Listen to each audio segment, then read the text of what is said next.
So what's the solution? What should we be doing as a government to address this red-green axis and to address the Muslim Brotherhood?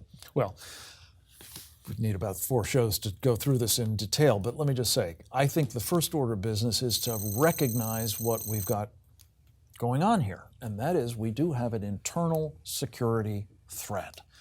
It's made vastly worse because these Muslim Brotherhood and other Sharia supremacists are being aided and abetted and enabled and legitimized and protected by the left.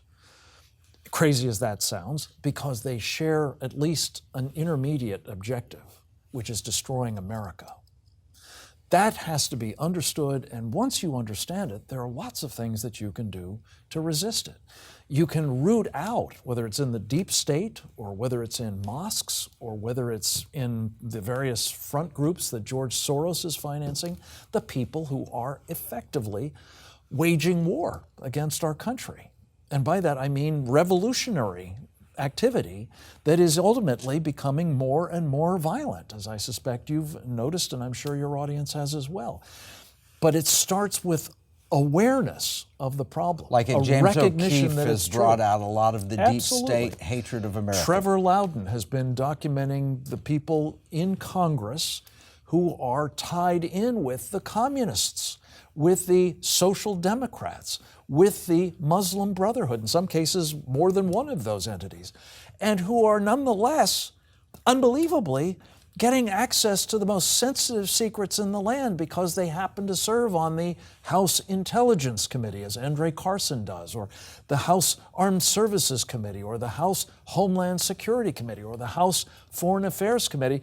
Or take the example, this was one of those things that we've talked about before, we've had Pakistani Sharia supremacists actually running the IT services for some of these guys, which means that whatever secrets they had access to, in all likelihood, could well have been compromised too by Pakistani intelligence, which means that there's an external component to this internal threat as well. And if I could just sum it up, I'm so excited about this program because I think it is an opportunity for us to do what I am convinced we must for the American people, and that is to reawaken in them a sense of national security mindedness in the economic space and hopefully in as many others as possible, because it's as fundamental as our survival instincts.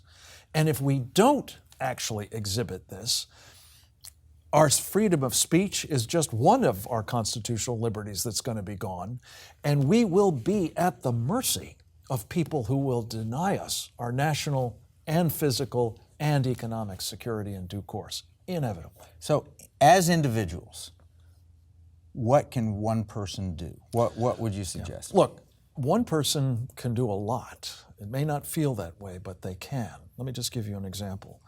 As we're speaking, there's an election underway. There's an opportunity to be in the face of people who are seeking your vote. Candidates always listen when they're running When for they're office. up for election, Yeah. This is the window of opportunity. But after the election, there are other opportunities as well. Get on talk radio. Call the person who's hosting and give them a piece of your mind.